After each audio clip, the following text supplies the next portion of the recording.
Good evening, everyone. I am Adriano de Souza, and welcome to the AES Sports Legacy channel. Our program, Vivências do Esporte, has in mind to inform, to debate, to promote, and to entertain. This program has a talk show format that talks about relevant subjects such as education, sports, culture, politics, economy, and so on. To maintain the quality of this show, on this evening we have on backstage giving us a great technical support, giving all information and taking questions from our audience are Driele Marcondes and Eder Mota. To present this show with me this evening are Edno de Souza and José Luiz Barbosa. The idea of offering the best this evening would not be different. This evening, we are honored to receive on our AES Sports Legacy channel to participate on Vivências do Esporte program. We have an outstanding professional, a fantastic human being who has made a difference in the way people see sports. It is with a great satisfaction that I introduce you all, Tony Zaffiretto. Welcome, Tony. Thank you. Thank you for having me. Pleasure being here. Nice. Before I start, I would like to remind you to support our channel. Please subscribe the channel, ring the bell, and share in your social media network, inviting friends because there is and still have time to watch this show, this wonderful show. Okay? Yeah, Tony. Good evening again. How are you? It is a great satisfaction to have you here with us. Please feel at home, feel comfortable, feel free to say what you think. Okay?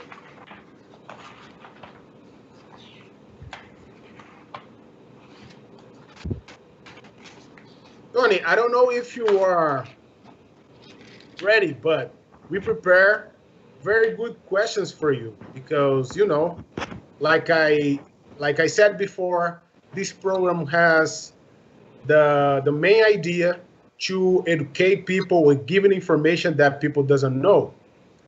That's why I will explain a little bit like a small story to explain to the people, and then I will make the question for you. Okay? Yes. Tony, you are a successful entrepreneur with extensive experience in several areas. You have a degree in science, physical education, sports, medicine, and sports management, right? Yes, Adriano. This means that, unfortunately, we will not be able to address all issues tonight. But fortunately, it shows that you are and will always be welcome to participate in several other programs in this show. All right? Thank you. I look forward to it. Okay. Well, Tony, to start, let's take a very important point for us. That is education. Okay? Well, Reinaldo Niemeyer, Luis Johnson, and Pedro Machado, our first guests, were unanimous in talking about the importance of education.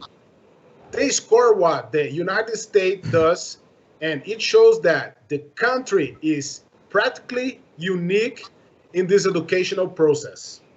This process is so unique that it has made the United States have a very significant sports entertainment sector, the national in the national economy. According to what was said by Nehemiah, Johnson, and Machado, the beginning of the sports educational system is in the high school. As a principal of Lafayette High School, athletic director, and grade level at Springstack High School, now it is the question for you. Could you describe to us what this work is like and how the high school educational sports mechanism works? It's in your hand, Tony. Adriano, I'm going to take this a little bit step further, and I'm going to use my son as an example. One of the places that one of my stops in professional baseball, my family moved all around the country and had the wonderful opportunity to explore a lot of different areas. And when we lived in Texas, my son decided to play baseball and football. And he was only in junior high school. He was big. He was 6'1". He was very fast, very skilled. But he had never played sports. I never pushed him. I will tell you this. At 6 o'clock in the morning, he had to be on the football field practicing for 2 hours. School would start at 8 o'clock in the morning, 2 hours later. All the football players, and there was a 7th grade team and an 8th grade team. All of the players, and it was about 120 to 150 players, they would all run inside the school. They would go to their homeroom classes, check into school, get all the announcements, what happened during the day, and then they would have first period physical education, and they would be outside for they go back outside for another 45 minutes, practice some more, and go back, shower, and then attend class all day. So throughout in the South, that's more prevalent than it is in the North in the United States. But I will tell you this: it is so important, education, because if you don't have grades, if you don't attend class, if you don't pass your classes, you're not going to play any sports. And that is a preface to the entire sports program. And of course it continues. It's no different when you're in high school. It's no different when you're in college. There's certain standards that you have to obtain in the classroom, and the standards have actually, they've gotten tougher. It varies from state to state, and actually city to city. I should say county to county, but it is stressed that everybody has to get an education, and it's so important. Once upon a time, athletes, especially premier athletes, would go to college, and it wasn't stressed. All they wanted to, as long as they were a great athlete, they can go out and play. And that was it, and they overlooked. But not anymore, because their standards are very strict, and I have a lot of respect for that. And one of the things I used to do with my athletes, as you mentioned, I was a former high school coach in baseball, football, basketball, and I coached other sports. And I was a head college baseball coach.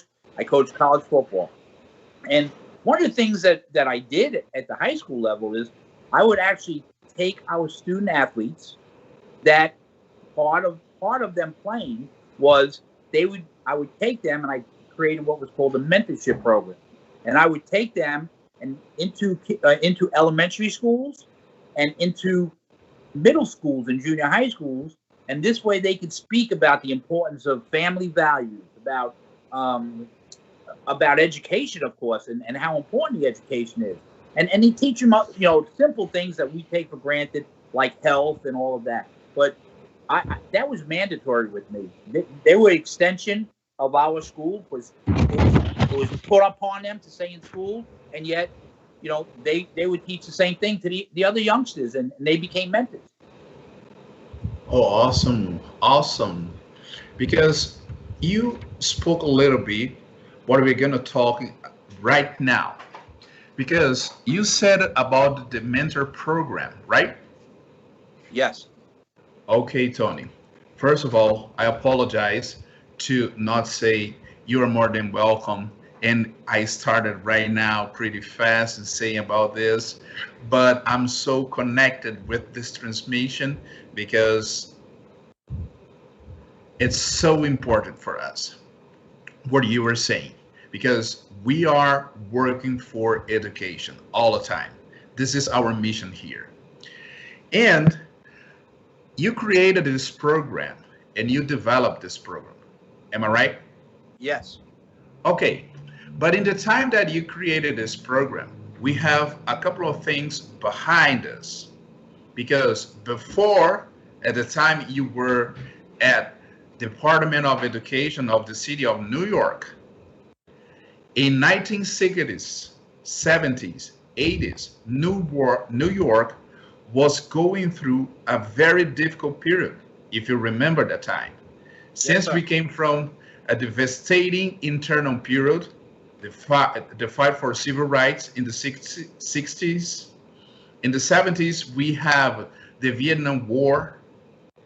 In the 80s, we had a little transition, and you were there doing your job, just like you described it here, as a mentor, developing for students, athletes on the high schools, elementary schools, in the middle school.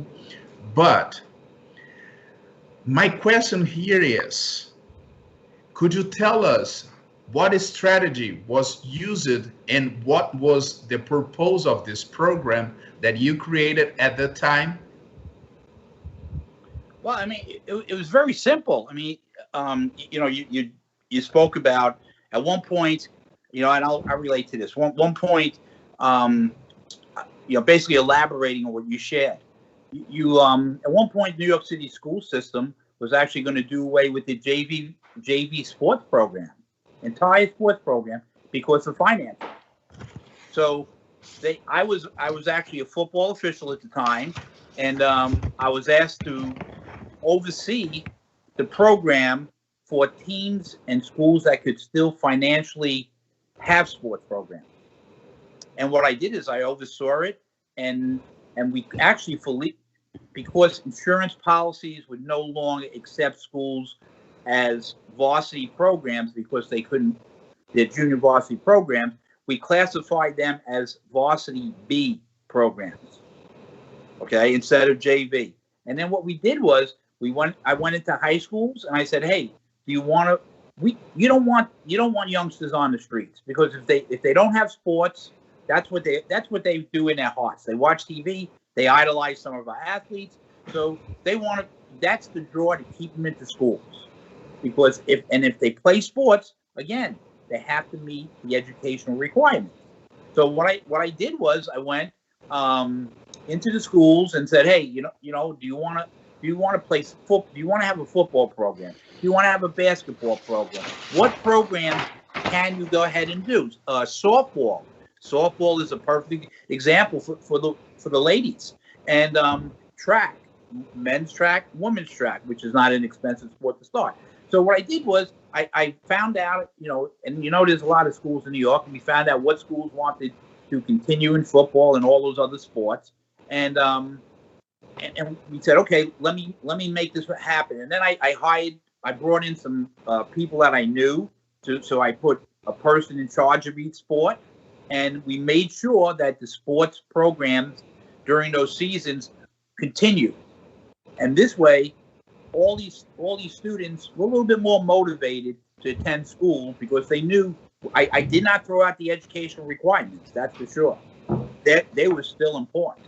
So we kind of reeled them in a little bit, and we really served many youngsters to keep them in school and continue their education.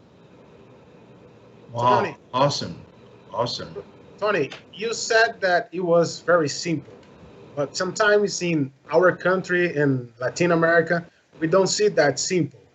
And my question is, would it be possible to have a program like this without financial support? Well, no, you need the financial support. In New York City at the time, you have to keep in mind that some of the programs already had equipment. Okay. Now I will say this: there was some business people that stepped up and said, "Hey, we want to help the kids of today." I knew some potential sponsors that said, "You know what? corporations, I should say, and they said, you know what, we want to help the youngsters because we see this as a building block for the future. And it's so important to get education, and athletics is that connection to it. So I went ahead and I was able to secure some financial backing for those, some schools that were on the cusp of being able to pull it off, and some not. But that is, and I'll share this story too as I expand on this a little bit. Once upon when I was an athletic director at one of the biggest schools in Florida, at one point they were going to do away with sports because they couldn't afford it. They were going to do, the whole county said, hey, you know what, we're going to do away with sports. And they didn't like this, but one of the things I told them was very simple. I said, you know what I'm going to do? I said, if you do away with sports, all of these youngsters, which is thousands, I think what they'll do is after school, they'll have nothing to do. They'll have no place to go because, you got to keep in mind, sports is not only it's about teamwork, it's about bonding. It teaches you about life skills. It's very, very important. Okay, education is important, but the life skills that they learn how to make decisions. The simple thing is, when you play a sport, you have to make decisions, and it's very important to teach youngsters about decision making. So anyway, I went and I didn't make a whole lot of friends, but I told the people in the school system. I said, what's going to happen is, as the person in charge of athletics at this high school, which is one of the biggest in Florida, and at that time I was also in charge of the county athletics. And I said, all of these youngsters that after school that are not playing sports, I think what they're going to do is they're going to go to your homes and they're going to have a catch on your front lawns, and you're going to see how nice they interact and what good kids they are. And you're not going to like all these kids that that are looking for a place to do things after school. So yes, you need to have money. You need to have the backing. You need, in Brazil, I am sure there's plenty of community leaders. I am sure there's the government, and I know I'm letting that cat out of the bag, but this is something that we have been discussing in doing in Brazil. Let's start. Let's help these youngsters. All of these youngsters. Let's organize sports, and not just baseball or football. Let's see. I mean, there's a lot of talented youngsters out there in a whole lot of areas, and there's some sports that, again, track, cross country, things like that are so inexpensive. Even soccer. I mean, soccer is such a huge sport in Brazil. I mean, it's the national sport, but overall, it's not a lot. It's not very expensive.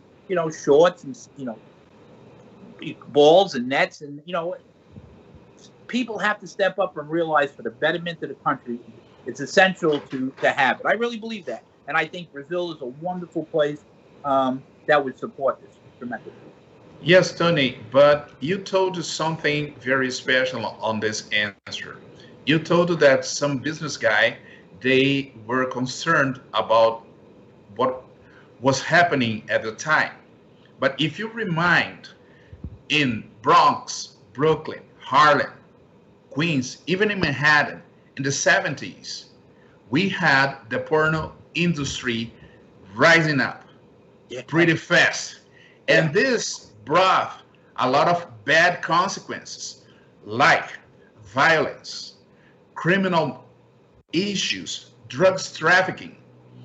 This is what we are living in a whole Latin America, in the whole Brazil, in so many countries all around the world.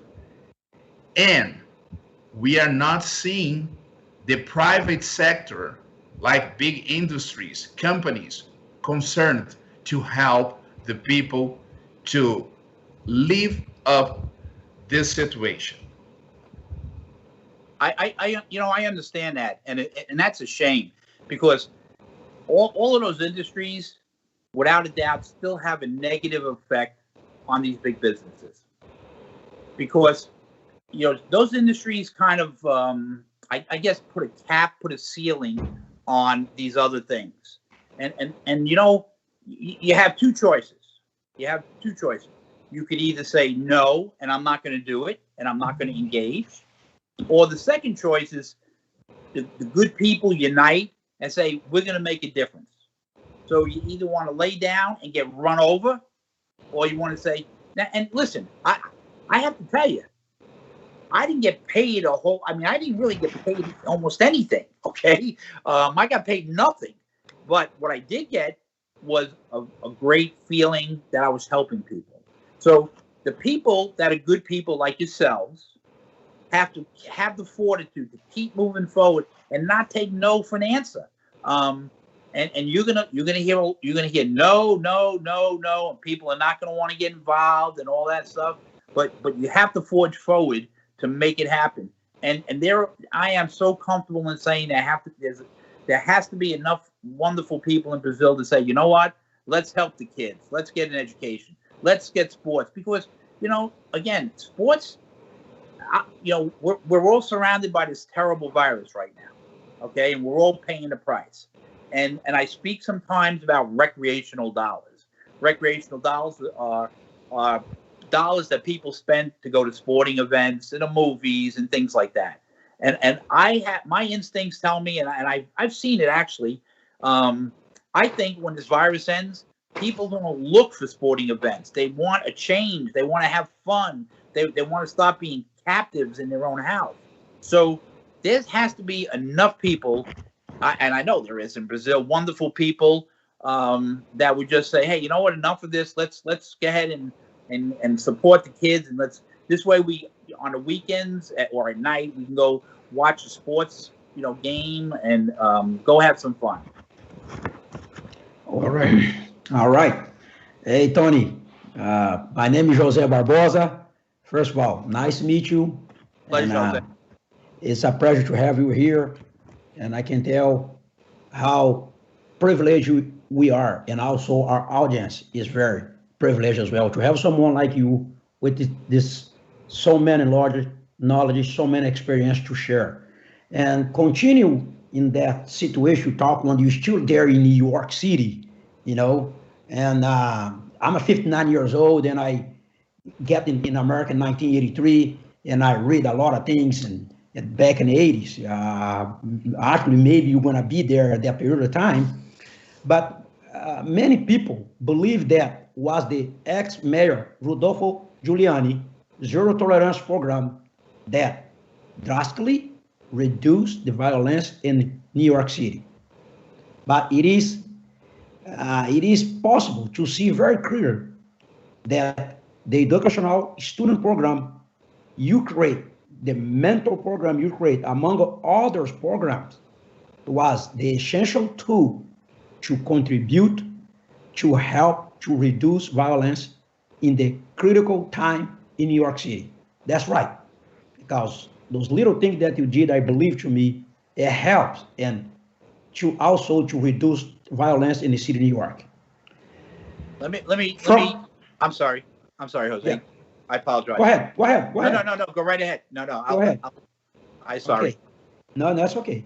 From 1990 to 1998, specifically, you were in charge of all aspects of 20 boys and 16 girls chain, including hiring, training, evaluating staff, securing transportation, inventory, scheduling officials, obtaining security, budgeting, scheduling games, eligibility, and fundraise. Prior your arrival, the athletic program had hours operate at loss. Tony, under your leadership, for the first time in the school history, athletic program department operate with a financial surplus. It takes someone with a lot of knowledge and desire and determination like you to make the change. Teams achieved district and conference championship, including first time in school history, championship in baseball, girls soccer, and softball. You were in charge of facility use for both athletic and non-athletic events. Coordinate the housekeeping staff, police department, facility department, your maintenance department to assure safety and risk management, standard were met. In that case, after what I read, I have 3 questions to do for you. And my first question is, could you describe what was like to plan, develop, and apply this program? Second question, what were the difficulties encountered since we are always resistant to social programs? And third question, what the percentage you attribute to the significant improvement of the social context in New York City with your mentoring program? Okay, let's start with the first question. Could you repeat the first question, and I'll answer one at a time. Okay. Could you describe what was like to plan, develop, and apply the program? Relentless hours. Relentless hours. I will tell you this. When I was a high school athletic director, I had, in my 8 years, and again, this was one of the largest schools in Florida. In my 8 years, I was also a dean at the school, which is in charge of discipline. I had, I believe it was 5 different principals. I had about 15 different assistant principals. And some of them didn't know me. Some of them didn't like me. Some of them wanted to bring in their own people, which I was fine with, okay? But what would happen is on late Friday nights or early Saturday mornings, even Sundays after church, they would go into the school, the principals, because they worked hard too, and they would pass. My office was, I had a big office, which was all glass windows, and which I loved. And they would pass by and they would say, "What are you doing in here?" And I said, "I'm working." And because my wife worked for a living, my kids were little, and so what I used to do is I used to get up early in the morning because I don't sleep a whole lot of hours. I'm fortunate, and I get up early in the morning. I go, and the principal would walk by and they said, "What are you doing here?" And I said, "I'm working." "Well, why are you working on a weekend?" I said, "Because the job has to get done. The job has to," and it was relentless, and I would not take no for an answer. I can tell you, I did fundraisers like I did carnivals, I did car shows, and here's something the 3 years don't know about me. Okay, do you like professional wrestling? Yes. Okay. Well, not only did I put on professional wrestling shows, I was enticed, and I actually and I put on shows to raise money for the school. I put on concerts. I put on all these different things, but I put on professional wrestling shows, and I was enticed, and I actually became a professional wrestler.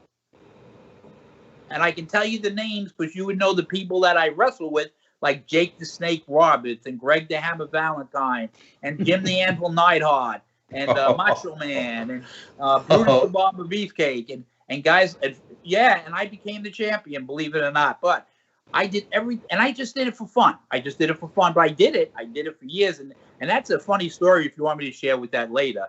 But I can tell you a funny story. When I was with the Rays, with the Tampa Bay Rays, but it was relentless hours, hard work to accomplish this because I wouldn't take no for an answer. That's the bottom line.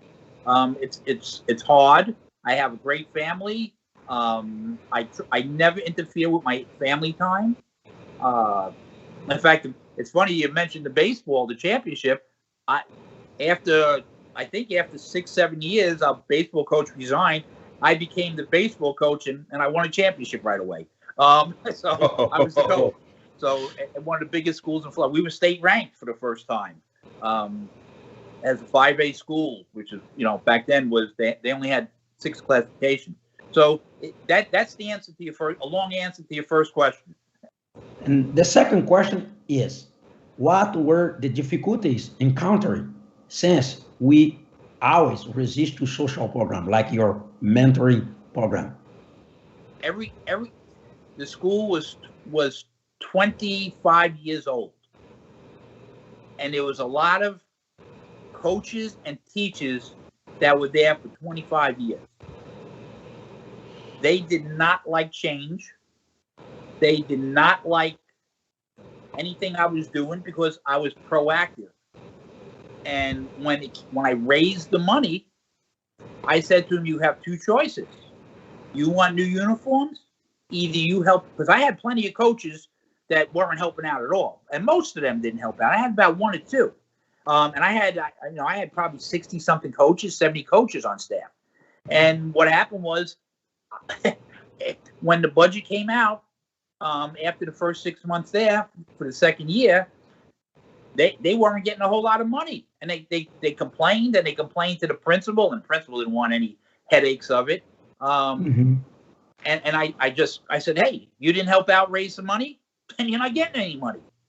Simple. So I wasn't liked. I wasn't liked. In fact, here's another funny story. They actually wrote a newspaper in the Tampa Tribune had was the big paper there at the time. And somebody wrote an article, who's in charge of this asylum anyway? And it was a story about the principal really didn't run the school or anything in his community. I did, because of how hard I worked and how I got involved with all the community leaders. I went to the stores, I went to the businesses, and I got to know everybody. And I would send our athletes and say, I would tell them stores, hey, you know what, let's get involved and stuff like that. And you have coupons, and I'd give the coupons like Hardee's. I give the students coupons, and they would start going to the Hardee's and the bagel stores and the supermarkets, because I tried to create win-win situations. But I have to tell you that at first, nobody liked it, okay? Except for maybe 2 or 3 people that saw that I was open-minded and I was working so hard. But they just turned it back. They really just turned it back. I did all these fundraisers. None of them showed up.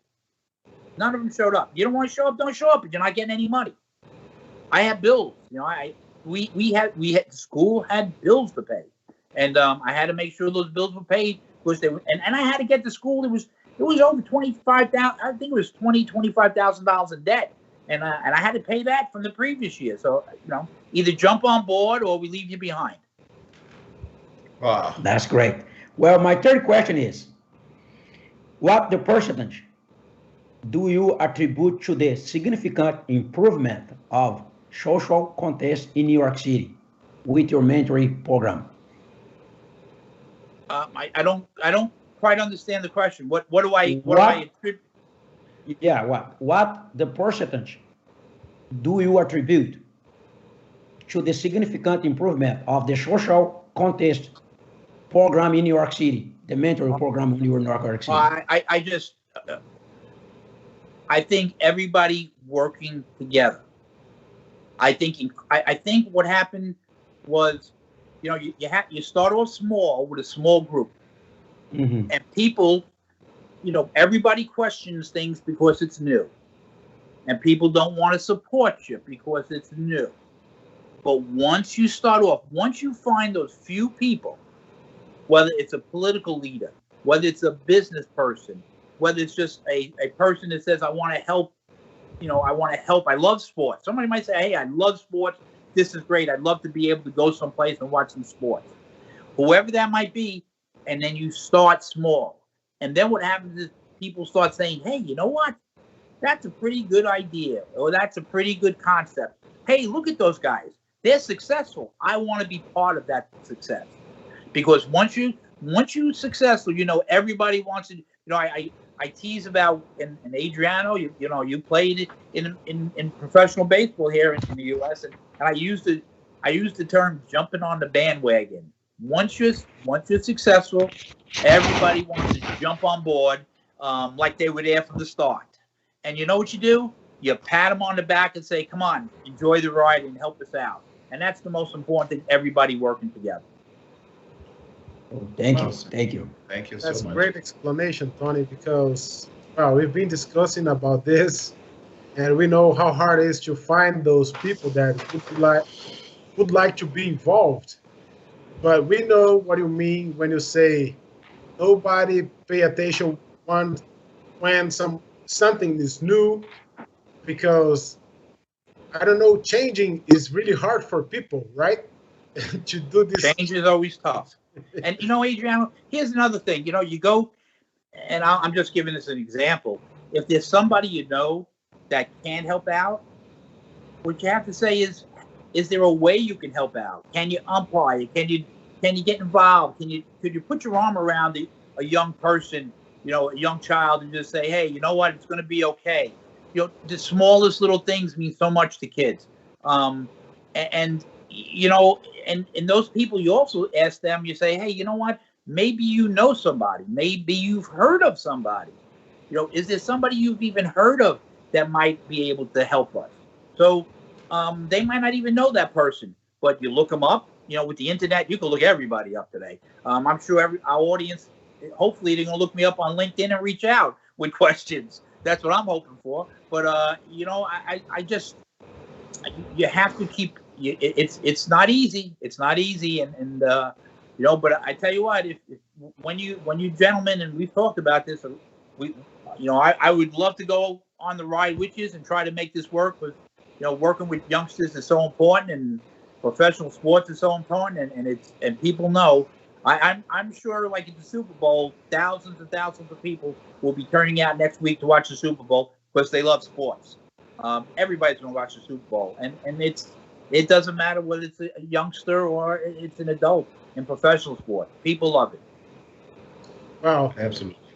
Tony, this is really, really impressive because, like I said before, I had a chance to watch your resume, and I could see you're not that kind of person that just do one thing. So we know that you move between. I will change a little bit the subject, okay? But Sure. we're gonna move forward.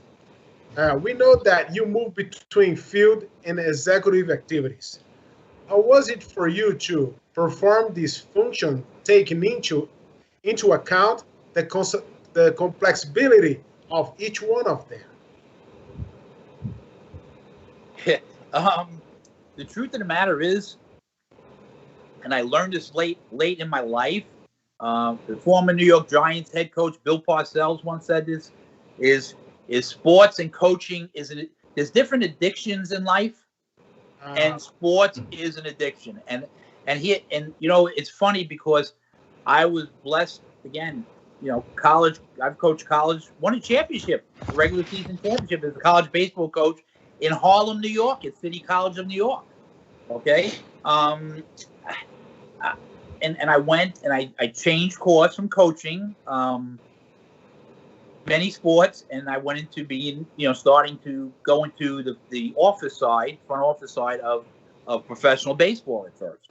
And when I arrived in New Orleans, they found out the staff, it was a AAA baseball team for the Astros, and the staff, the manager and coaches found out that I was a former college baseball coach.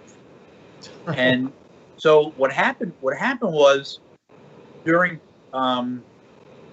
they had a baseball camp, and they needed somebody to oversee the baseball camp with the coaches and players.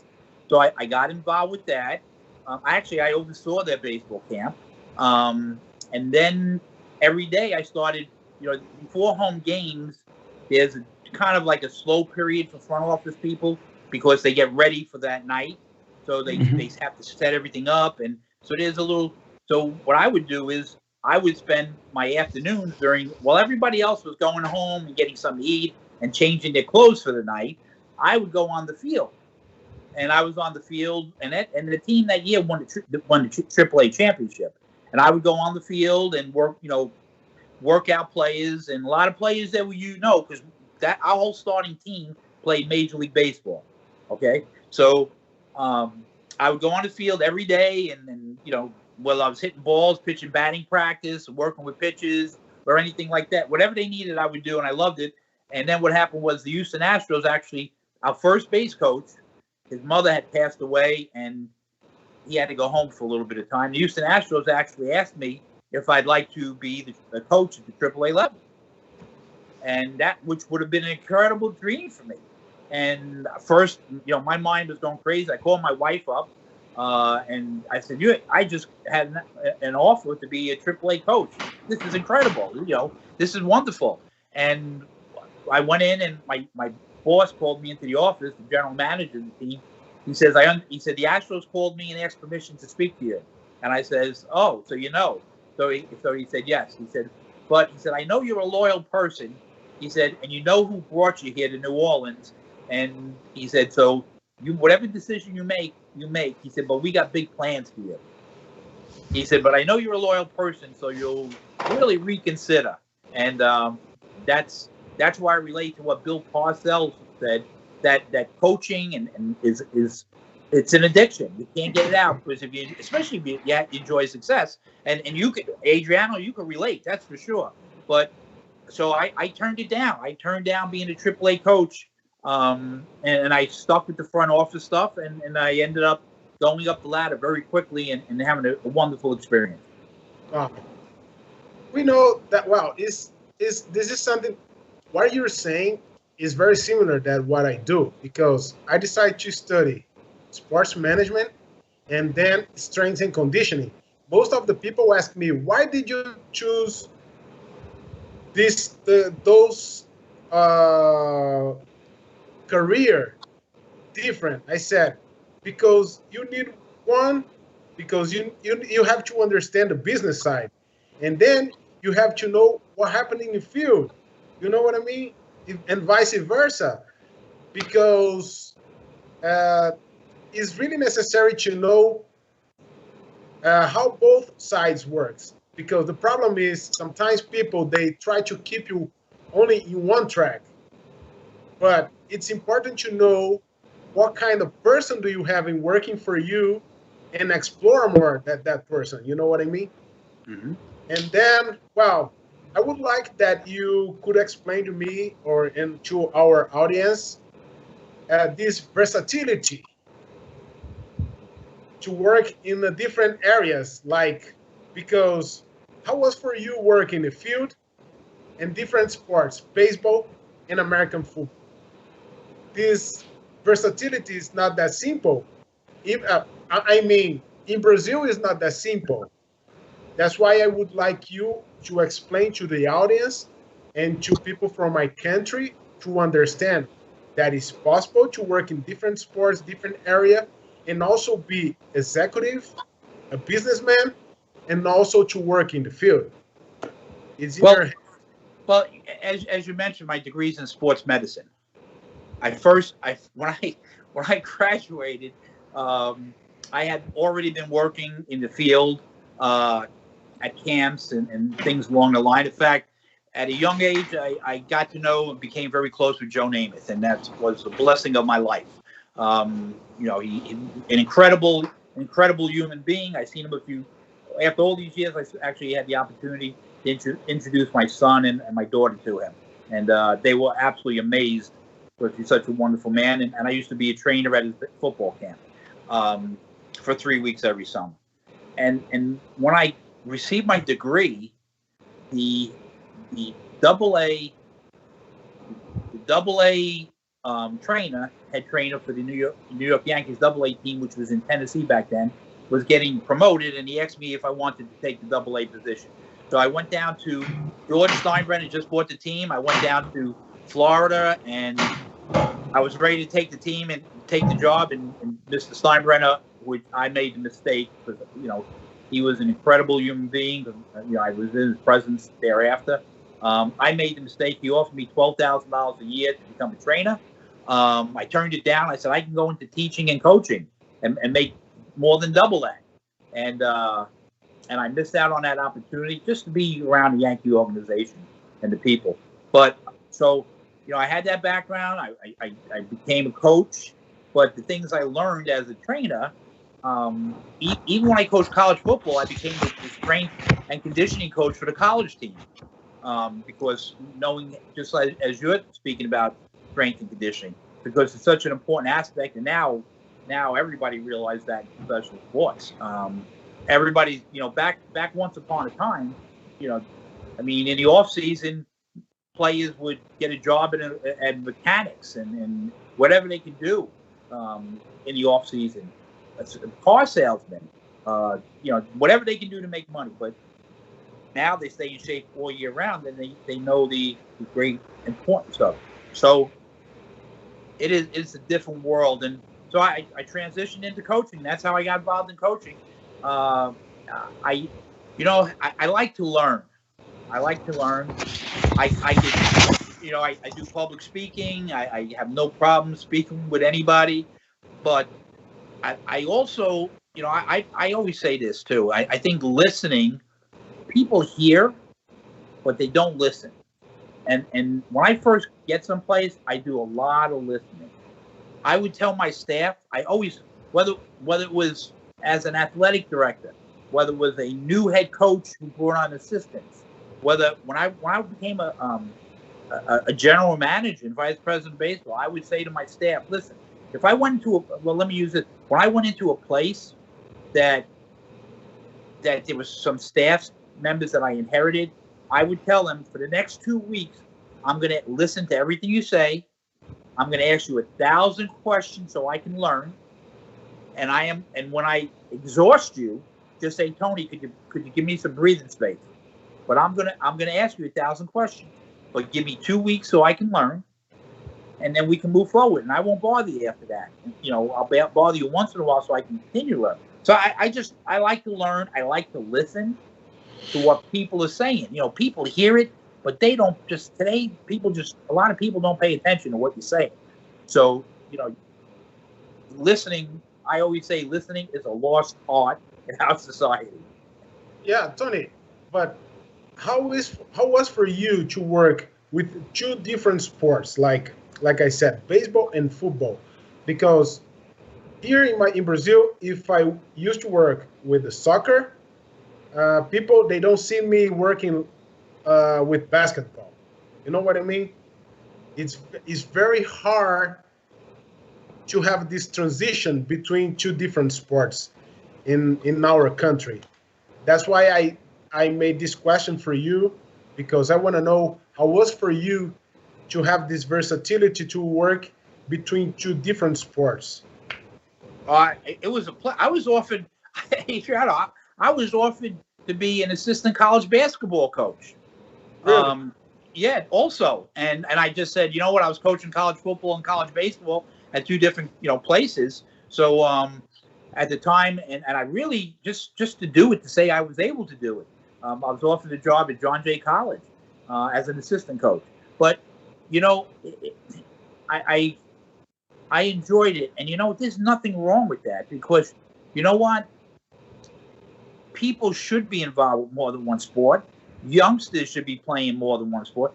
I am the furthest, and the funny thing is, with my background in sports medicine, I still read up about this. So they just did a study about knee injuries, and I'm sorry I don't remember the specifics, but it was Emory University in Atlanta, which is a very prestigious medical university, and they just did a study about they've seen the same type of injuries knee injuries in soccer players. And why? Because the youngsters, these were college athletes, but they were going there from all over, and they were seeing the same type of injuries, because soccer they consistently develop the same muscles, I would guess, is the best way to put it. Once upon a time, athletes used to play sports all day and night and play every sport. Okay? And coaches used to coach all different sports, because that's what it was about. Now, athletes are saying, hey, you're a baseball player at a young age, and you're a baseball player, you're a basketball player, you're a track star. That is the wrong approach. I am adamant about it, because in more sports you play, one is the more social skills you pick up, because there's different elements, which is the most important thing in life, because only a small percentage of youngsters play college ball, never mind professional sports, but what it teaches you, again, social skills and education. That's what it's all about. So, it's more important for youngsters to play a variety of sports and develop their entire body. Because when you play basketball, it develops different muscles than baseball, and it's different than soccer, and it's different than football, and it's different than it's a more rounded experience. Awesome, Tony. This is so impressive because what you were saying is not so easy to translate for the people because your versatility is so incredible. But you did a lot of things in your life. You permit yourself to experience different things. This is what nobody wants to do. They trying to find one thing to do and believe that this only thing will be forever.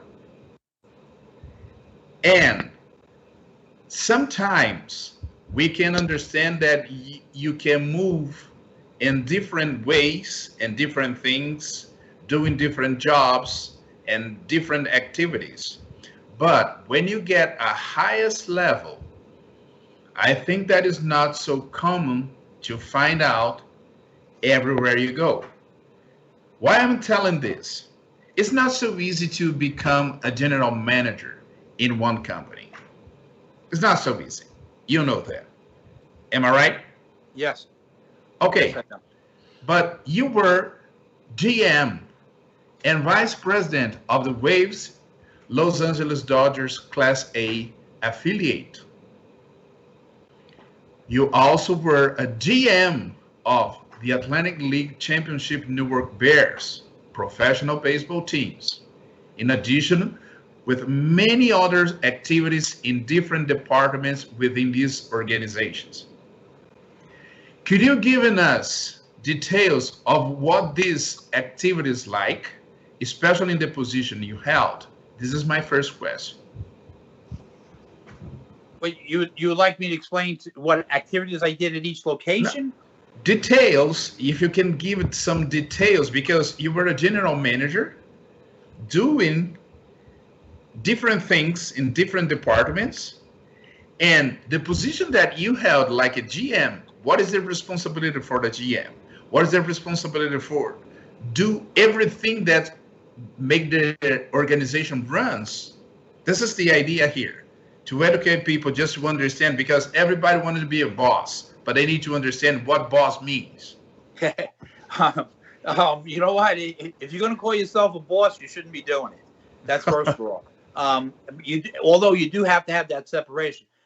Let me say this. You know, a number of people in professional sports have said part of the reason why I'm so successful is because what I learned as a coach. Because you learn how to delegate, you learn how to incorporate a lot of different personalities, and you learn you to be successful, you have to maximize everybody's potential.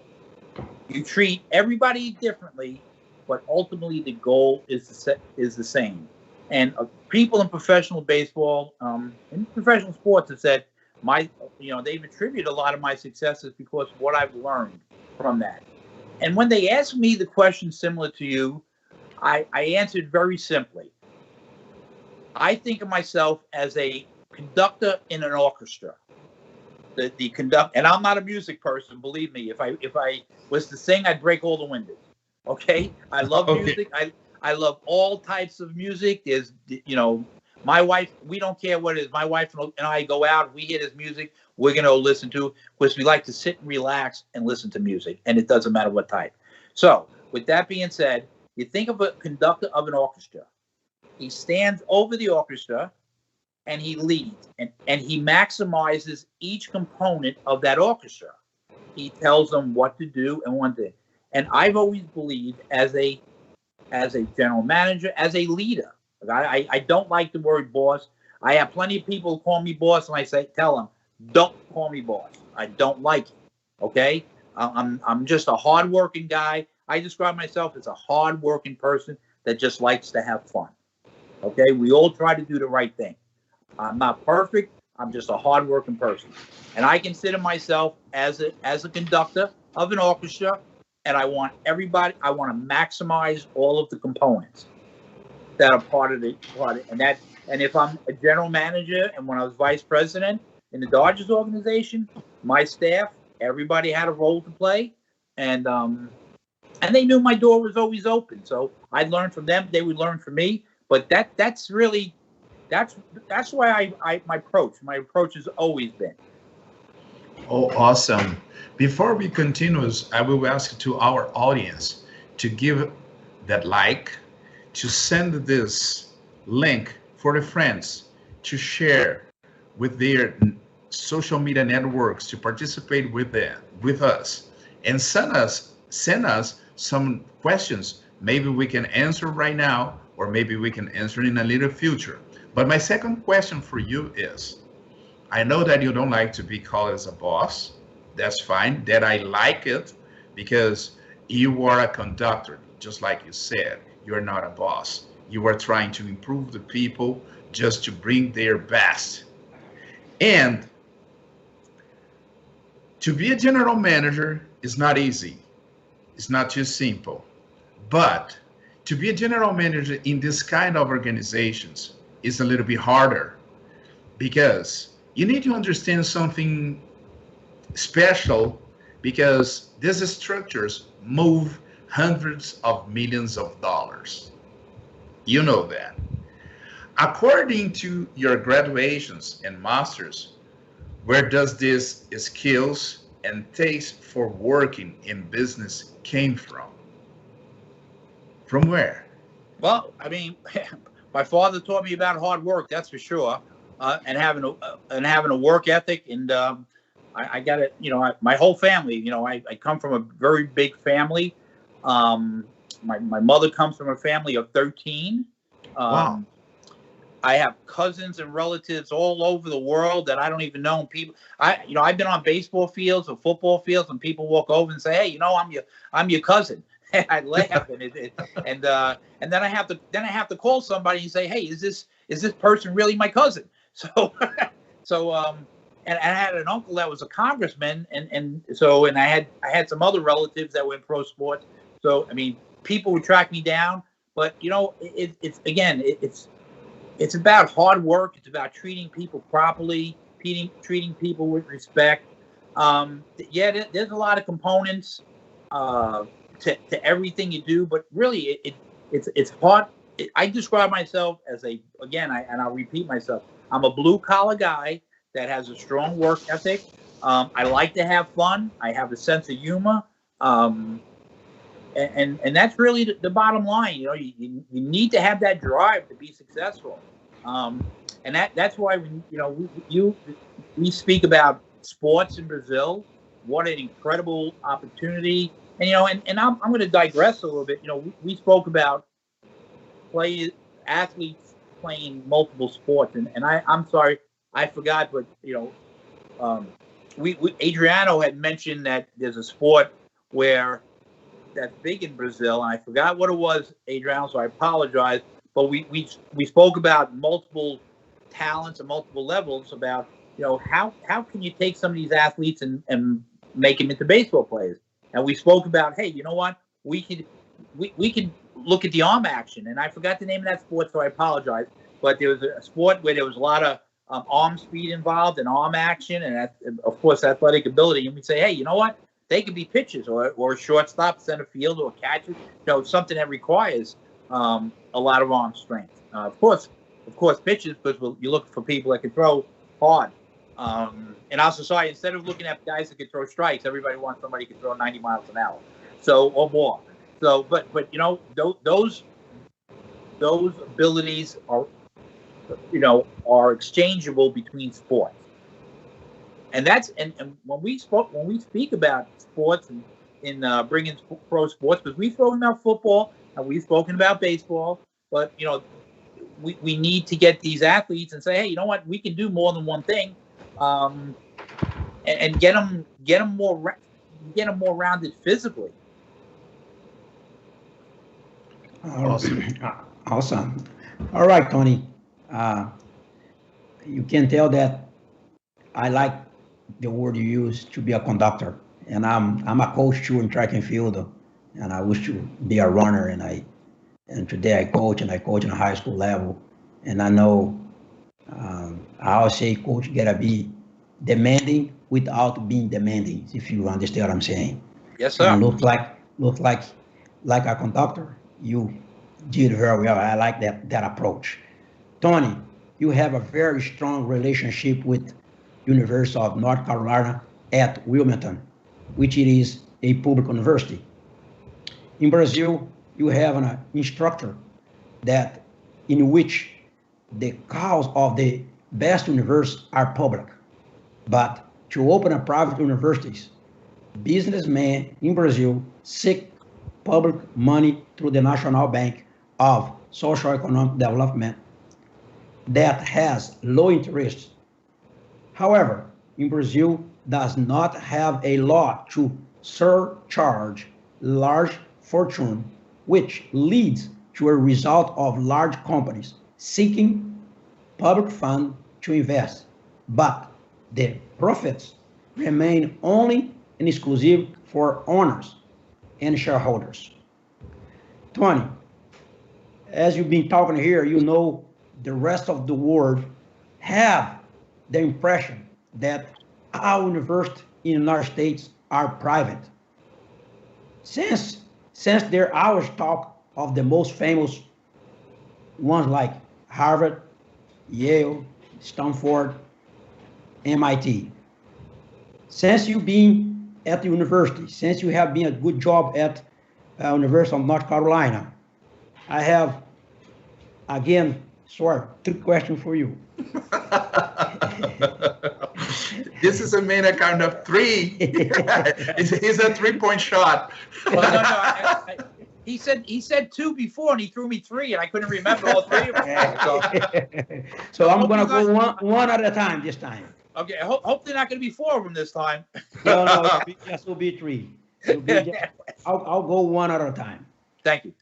Can you explain to us what is the role of University of North Carolina in Wilmington in the North American education system? Well, I mean, it's a public university. It's a public university. I had dual roles because I worked there, and I was brought in to oversee all of the events of the university, major events. Okay, from concerts to shows to performances to and then I ended up being a professor there. I was an adjunct professor, I should say. So I taught class there. I will say this, I am learning more and more about the private schools. Private schools here, there are more and more opening up, and they are people are investing in them because they are making money.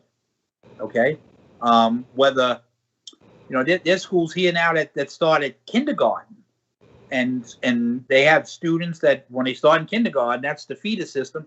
They stay in the school all the way up until they graduate high school.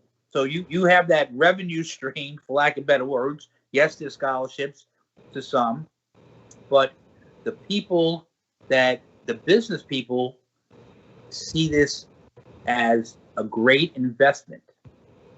Not only in youngsters' education, but it's a financial investment for them, and they are making a lot of money. I will say this, and that is growing tremendously here. And you drive any place and you see this private school, and they have athletic programs. They have great athletic facilities, from soccer fields to baseball fields, football fields. The gymnasium is incredible. Tracks are just usually, of course, tracks around football fields. But the growth in private schools is just amazing here because it's an investment, and again, it's paying huge dividends for the business people. Okay, got it. So the second question, could you tell those that are watching our channel, what is the economic and social impact that University of North Carolina and Wilmington have in the city and the whole region that surrounds it? Well, Wilmington is a beach community. It's unique because unless you work at the university, GE Electric has a plant there, and that is a pharmaceutical company there. But unless you work at one of those three places, there's not a whole lot of jobs.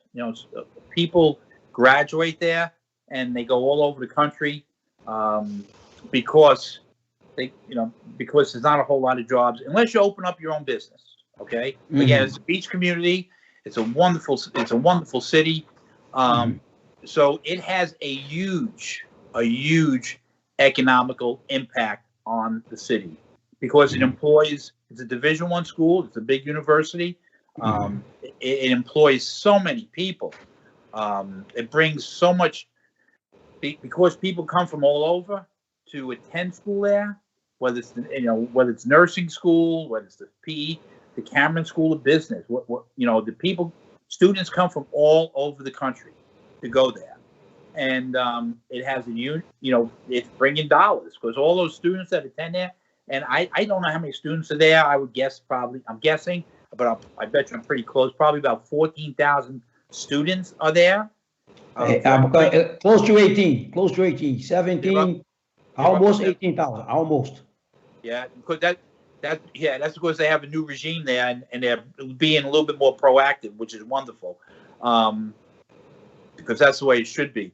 Because it's a great place. It has an opportunity to have a lot of great things. So. But imagine bringing 18. If let's not count mommy and daddy and the brothers and sisters that don't visit. Okay, the hotels. But think about this. Imagine if that city had 18,000 people a year less. The type of money.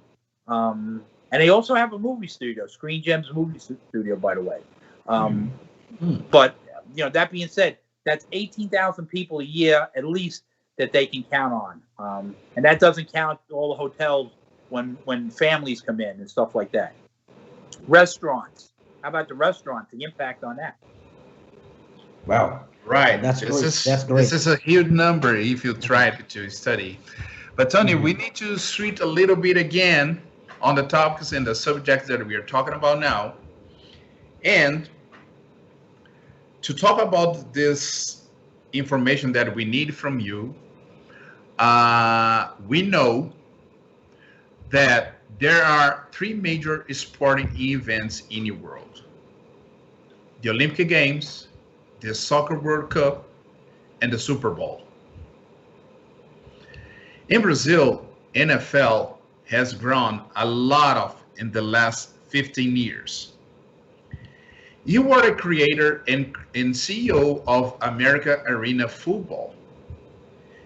My first questions: can you tell to our audience exactly what this league is, Arena Football? Basically, it's professional football that's played inside a hockey rink. So the action is played on a 50-yard field as opposed to 100 yards. And since there's such an interest in the soccer, indoor soccer is so much faster than a regular soccer game. Well, if you can take that aspect and think about football with grown men being played inside a hockey rink, how fast and how hard hitting, that's what it is. Oh, can you tell us when it is played and what is the idea behind the American Arena Football? Because nobody just invests because they love it or they want to have fun. What is the idea to have this?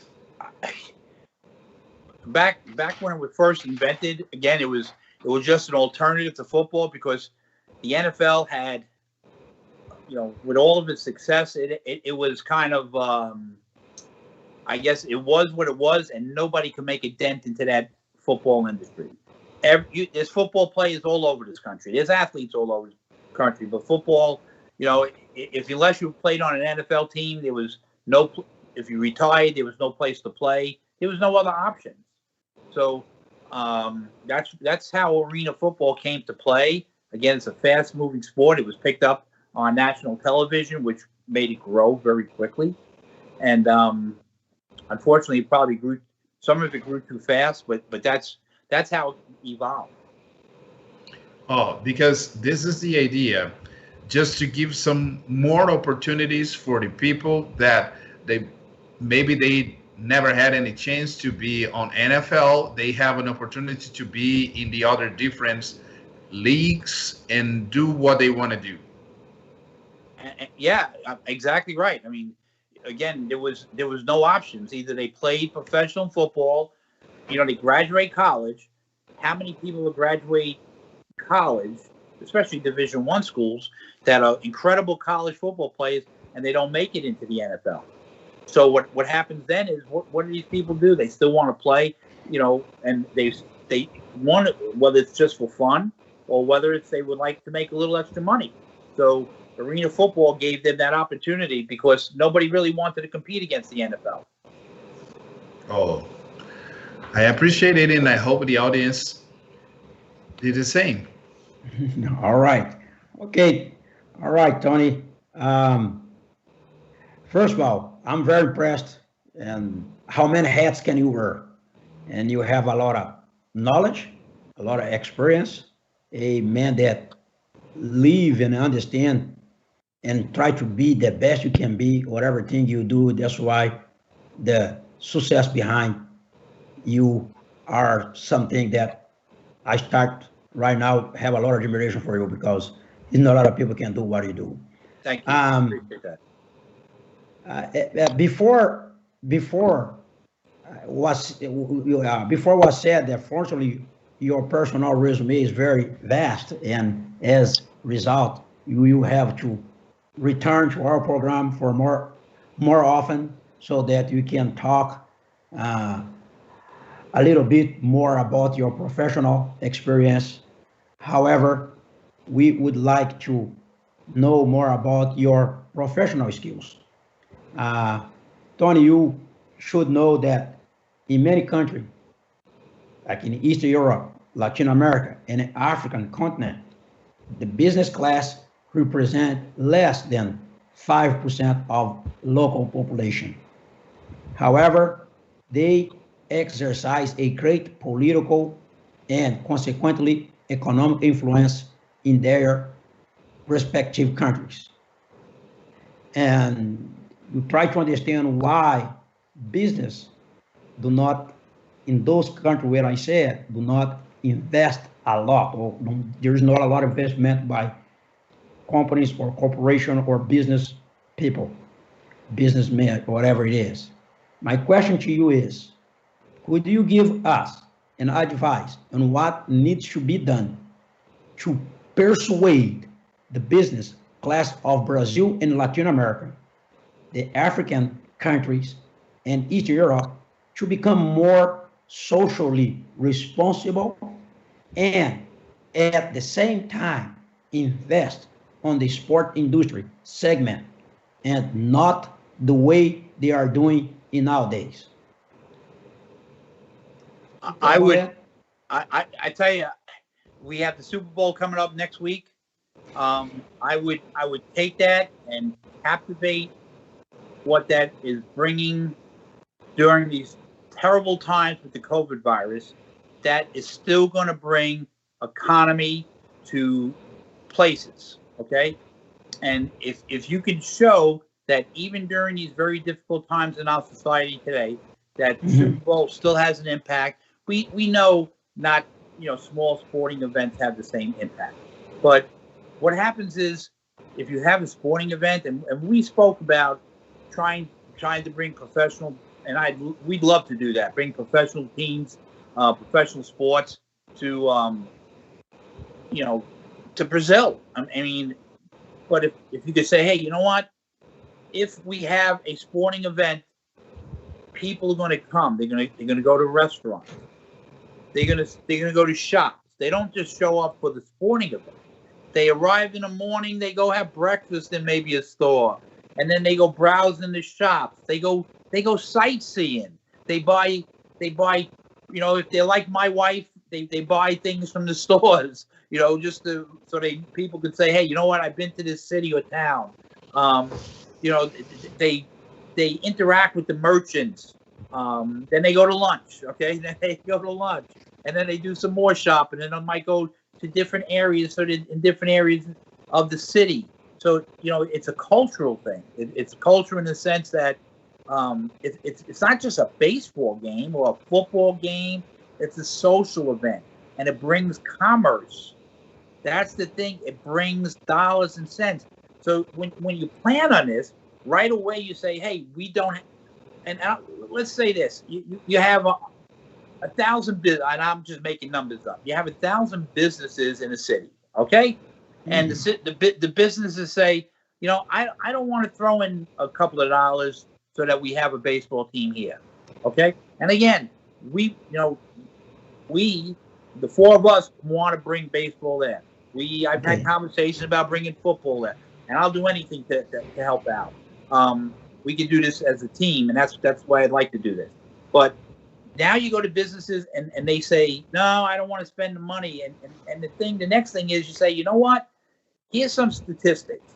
If we have a professional baseball team here and we're playing a team from another city in Brazil, how many people from that other city are going to come here just to follow their baseball team and bring you revenue? How many people from our city are going to come out of their houses instead of sitting home watching TV? How many people are going to say, hey, you know what? We're going to go and enjoy the overall experience, the atmosphere. What do they do with the Super Bowl right now? What do they do with the World Series? It's just not the games. It's a festival, okay? When you go to, once the semifinal games were played, okay, the NFC and AFC championships were played, they won. Thereafter, they started doing things in Tampa this year. Okay, I've been there. I've seen it, and it's incredible. I've had the honor of being invited to Super Bowls. I will tell you, the festivities or anything, and the commerce that people from all over the country go because of the Super Bowl. Now, we're not talking about the same scale. I understand it's much smaller, but you know what? It's also more commerce than they're getting by sitting there and not supporting these events. A lot more commerce. They're missing out. They don't realize that they have an opportunity by supporting this to make a lot of money. Or, and I'm sorry because I'm giving another long answer, but what about when a player on a baseball, basketball, whatever sport you want, becomes famous? I mean, you've had Olympians on this show already. What happens if one of those Olympians and went to one of the sandwich shops in town and they advertised? What kind of business would be there? Tremendous, and they would make money. So they have to look at the big picture. And I know as we say here, I'm preaching to the choir because you three gentlemen already know this. But I think there's an opportunity because you're at the ground level. What better way to build something when the sky is the limit and you're at the ground level because you don't have that now? So there's a tremendous amount of opportunity. And the government officials. The government officials, I would love to work with them because I'm sure there's some great proactive government officials that say, hey, you know what? We can do this. We can, even if we start small, and we can start small. We don't have to start big. We as we say, you crawl before you walk before you jog, and you jog before you run. Okay? So we start small, and when we see how it evolves. Look, what you were saying is incredible, but the question is on this because a little bit before it was asked you about the business guys in Latin America, in Africa, because their mindset on sports is not a good business. They don't understand as a business and opportunity. If you try to sell this, they just understand that they are spending money, not investing to have something back. How can you deal with this kind of situation? Because if they don't understand and they are small, just like you can see, they represent less than 5% of the society in the countries, because the billionaires and millionaires, they represented less than 2%, 1%, but they have all the control in the political system, in the governments, and everything. They have their arms. How to change the situation? Because United States, you have a lot of businessmen that they understand about the kind of business, but in Latin America, in some countries in Africa, in Eastern Europe, and everything, how to convince them to understand what you are saying? I would first I would seek out those people that are billionaires, and I would pound them and make sure I touch base with every single one of them. Second of all, I can't be convinced there's not, and I know there are plenty of people, U.S. businessmen, that are making money in your country and other countries. And they know what it is to have sports because they love it, and I know they miss it, and they would like to be involved. And when they're making that much money on your territory, they would think that they got to contribute that also. Third of all, think of nearby countries like Venezuela and Dominican Republic, and you could show them, look at the amount of fans that show to these games. Look at the social aspect. Show them examples, positive examples of what's being done, so that they can say, hey, you know what? This might work. There's no magic solution to this. Okay, it's just a lot of hard work, and you have to explore and every avenue and be persistent. That's because there are some countries that's successful, and you have to use those countries, successful countries, as an advertisement to be conveyed in your country. And again, I believe there's we know there's wealthy people there. It could be 1%, it could be 2%, but they're there, and there's plenty of people from the U.S. that are making money in Brazil and other countries that know all about sports. Excuse me, Tony. Before you just said that you preach for the choir. No, I think we are three here have a lot of things to learn from you. So you not preach for the choir. The most important thing here, you are preaching for our audience. Like us, they also need to know. And so you are preaching for a lot of people in Latin America and passing on knowledge. So I want to just let you know that. So the importance of your presence here in this show tonight is to preach for this audience that don't have no idea and what it is, what you do, and your experience and your knowledge. Just I want to say that. So go ahead. Thank you. And when I say I'm preaching to the choir, I'm really focusing on the three of you because I've had these conversations with Edno and Adriano, and I listen to you as a track coach. So you three gentlemen understand what I'm saying. That's what I mean. The three of you understand this and know this.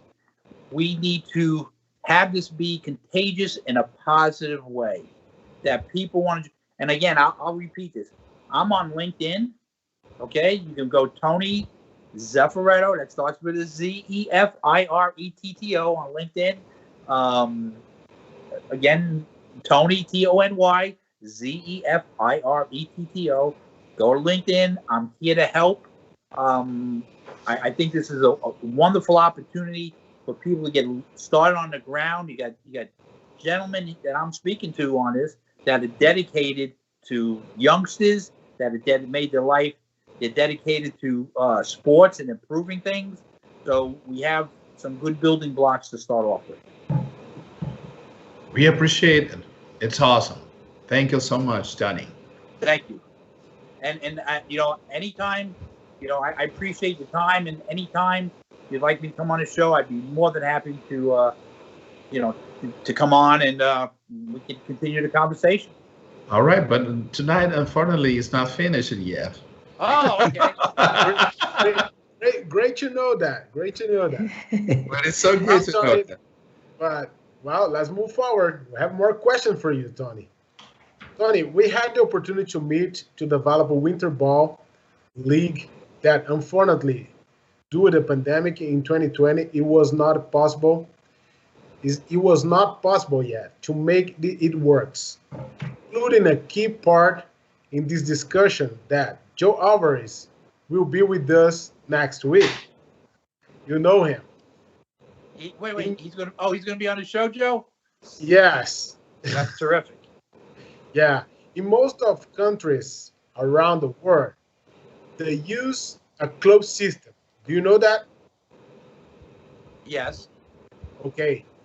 Consequently, this structure is based on federation and confederation. The managed championship in most countries in Latin America, Eastern Europe, and the countries of African continent. However, the United States has shown and shows that the sports educational system is much more efficient in a social area because it leads all individuals to healthier life, play sports, and in the intellectual formation of their society. It also contributes to economic development to the point of holding the largest and most profitable leagues in the world, such as the NFL, MLB, NBA, and NHL. Here's the question: how to promote the American model of sports leagues in these countries that we have mentioned and attract the interest of businessmen and business sector in this location to improve their socio-economical condition. If I'm not answering this, I apologize. I think I understand your question, but here's what I think, and I'll reiterate what I said before. I think you have some nearby countries with a business model that are successful in baseball. How many people have come out of the Dominican Republic? How many people have come out of Venezuela? There's a big following, and there's plenty of other countries that started at ground zero with sports. Look at the Olympics. All these countries, baseball's back in the Olympics now, and all these countries. So I think you have some close by examples. I am, and you know better than I do. I don't have the answer to this question. But are people aware? People in Brazil aware of the level of baseball in surrounding countries like Dominican Republic? Are they familiar with that? No. No. I need to tell that nobody understand. And unfortunately, what happened when we are in such places that we are talking about, for example, baseball, they say, what? Yeah, we have these huge numbers running in Venezuela and Dominican Republic that represents over than 30% of the economy in the country. In Venezuela, I remember in 2000, they were running around almost $2 billion per year in Venezuela, the baseball. But the people, they don't understand. It's much more than soccer in all over this country. And nobody wants to understand this because, I have this, I have that, I don't understand too much, I don't want to be involved, because I think that they have a lazy mind to trying to figure out what is the best way to do something different, because they are fighting, struggling to get the little piece what we have offered in this country that they are mentioning. Well, but you have to keep in mind, now with technology, we have streaming, we have so many things, and I bet you you can, if you target the right people, you could get a film of a baseball game in Dominican Republic, or in you have the Jan Gomes, you have the Bichette. I mean, people with ties, Manny Ramirez, ties to your country. So you have to incorporate all and everything you can to show them, so you can be visible. I tell people all the time, I'm a very visible person. I like to see. And if you could get some streaming of some of the games in the nearby countries to get some, get the blood flowing, get some excitement going, and say, hey, we have, these guys played in the U.S. baseball. They made all this money, but at the same time, we understand we're not at this level. We want to start off slow, But these are countries that nearby that look what they're accomplishing, and we're being shortchanged here because we're not looking big picture. That might be an avenue. That might pique somebody's interest. In my personal opinion, I think it's more about passion than business. And I mean, passion people blind. That's why they don't see the business, even in soccer. So soccer is huge in Brazil, but doesn't bring a lot of money to the country. You know what I mean? We don't feel that the soccer league or the soccer game is profitable for the country. They don't bring a lot of incoming for the economy of the country. So if there's a huge passion for the sports of soccer, and people think that they know how to do a business, but if you don't see the result of this business, in my personal opinion, this business is wrong. But the challenge is how to change the mindset of the passion to bring to the business side. This is very simple. The same passion that you want them to have, you have to have, and you can't take no for an answer. That's the only way to do it. And again, giving them examples, because I tell my staff this. I would tell my staff about networking. You find somebody, and as I shared before, if you don't know somebody that's interested, if you're not, let me rephrase that. If you're not interested, do you know somebody that's interested? And when you find that one person that's interested, then you say, hey, do you have any friends that also might be interested? Anybody you can think of? And that's the only way. Now, again, there's no right or wrong answer here. The only thing I'm saying that you can't get down about this. You need to be passionate about this at all times, and you have to continue to be persistent. Well, Tony, this is awesome. We are doing this for several years. And right now, just to make a little bit more sauce in the program, I need to ask you something in three different questions that I will do one by one. You became a management consultant, right? You became a management consultant. Oh, yes. Right. You gave a consultants to city officials, team owners, league officials, business owners, and team executives, and so on, if I'm not wrong. No, but you're right. My first question to you is, when it comes to city officials, what is the most difficult part for them to understand your ideas and business proposals?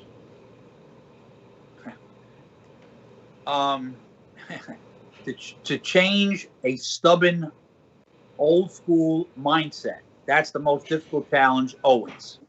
And you know what? That's the answer. I mean, you go into different towns, and here's the other thing. When you just like when you're coaching, okay, you have 5 or 10 people you're trying to convince on about something or more. They all have different mindsets. Your goal and your thought process is your expectations of yourself and how to get it done is ultimately the same. But you're dealing with different people with different personalities, and you have to kind of juggle it all the times and how to push the right buttons in dealing with their personalities and trying to make them wake up and say, hey, you know what? Maybe he's onto something. So it's not easy. We know that.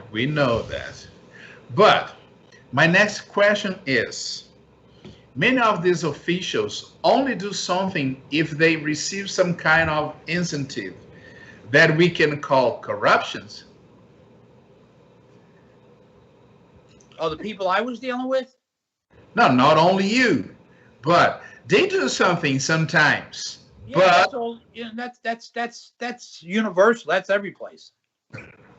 And how to deal with, because we are trying to bring a better world, but how can bring a better world if you're not finished with the corruptions?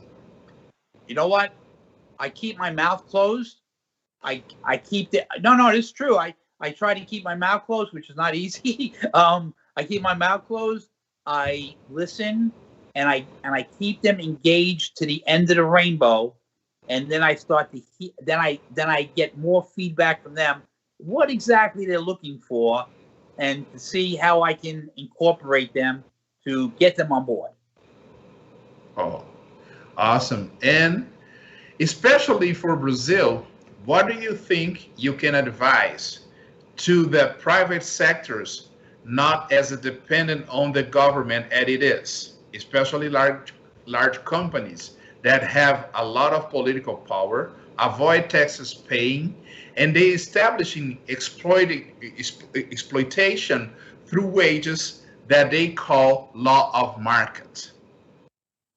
Hey, look, just all of that is said and good, but I just, when it comes, and we've talked about baseball school and all of that, when it comes to dealing with students and children and kids, people have soft spots. And that's, we're trying to start at a low level. And yeah, we've talked about some pretty big things for that country that can be fabulous for socially, economically, and we understand people don't understand it. But at the same time, when it comes to kids, let's start some youth programs and let it grow from there. Well, this is the new talent. That's good. Hey, Tony, you getting there almost. I know you. It's you hanging there for a long time, but just still a little bit tight there because you almost finished here. So, Tony, within many activity that you have already exercised, there are some more, such as increase revenue and attendance, renegotiate the name rights for coastal federal field, oversight of staff training in branding, sales, operation, marketing, and customer service. The magical question for you it is, can you explain to us what is branding, marketing, and advertisement to our view to understand the difference of those? Branding is your company, or you want to get your name out there in a positive way. And it could be a lot of nothing, okay?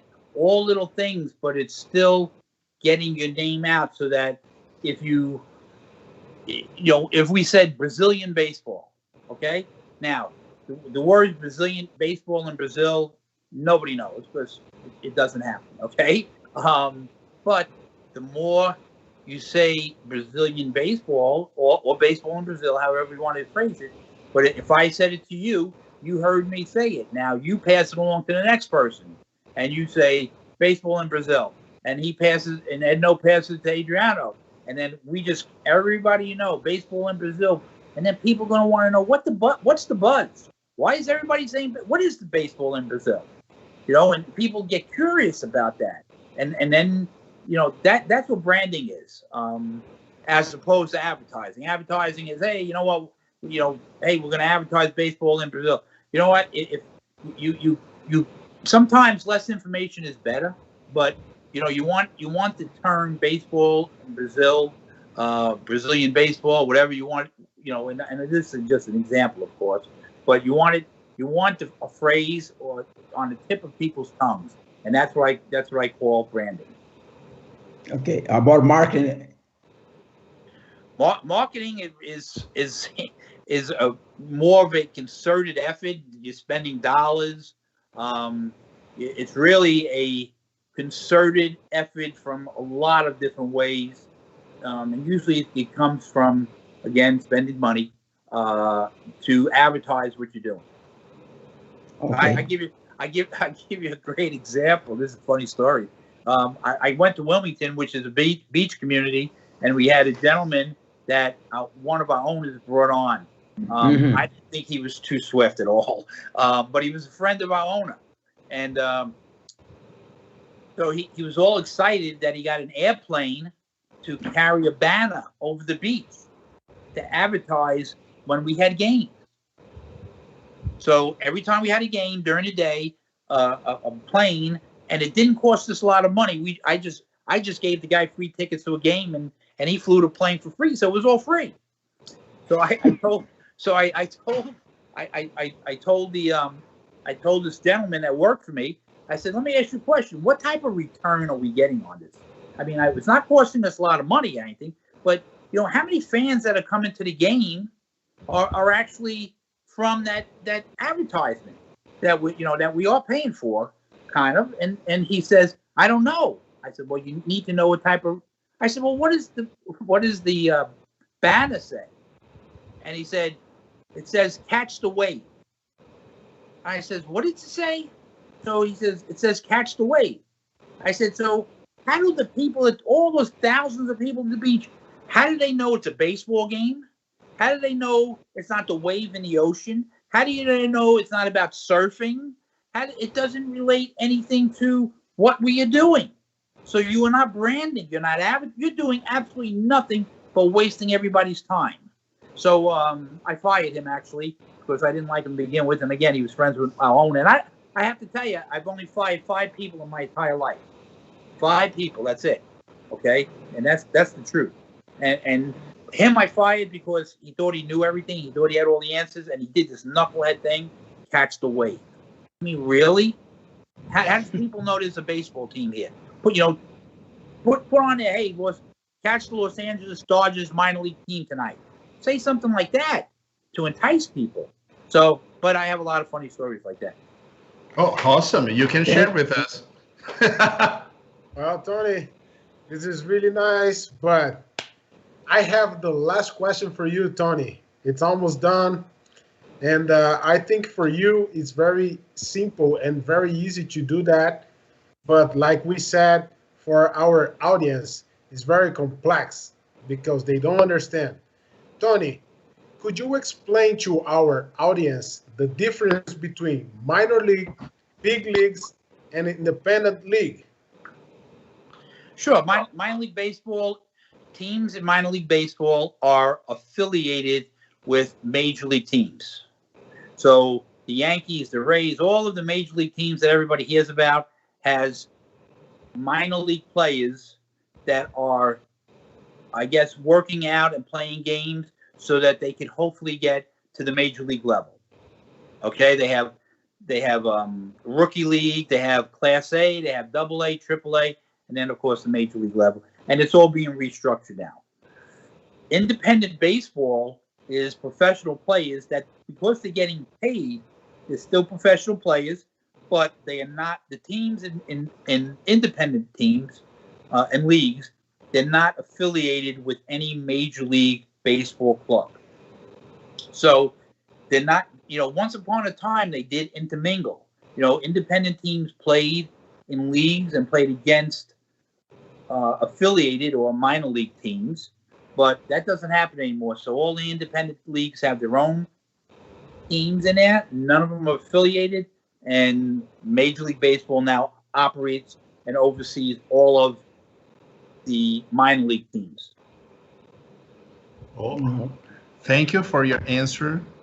Unfortunately, we got this end, but we appreciate your presence here. I hope, and I'm almost sure that our audience, they enjoyed a lot our conversation here, our chat. As we told, and you put yourself available to come back. One more time, I will ask to our audience to subscribe on the channel, to give a little like, and share with their social media network. And once again, it's more than a pleasure to have you here with us, sharing your stories, your knowledge that probably you've given us 2% of everything that you did. There's a lot of empty space in between my ears, so it's okay. And again, this has been a pleasure. Thank you so much for inviting me. I hope I have the opportunity and the pleasure of doing this again. I thank you, all 3 of you. And again, people could reach out to me on LinkedIn. And you know what? If they don't if they can't reach out to Tony Zeffirello on LinkedIn with any questions, anything I can help with, but they could always reach out to you three gentlemen easily. And we're friends. We've become friends, and they can send you gentlemen questions or anything, and I'm sure you would forward it to me also. Yeah, oh yeah. Well, for sure. In the name of AES Sports Legacy Channel, I will thank you and appreciate your presence with us. And we'll see you next time. Yes, sir. Thank you. Thank you. Thank you. Have a great night. You have a You good too. night. You too.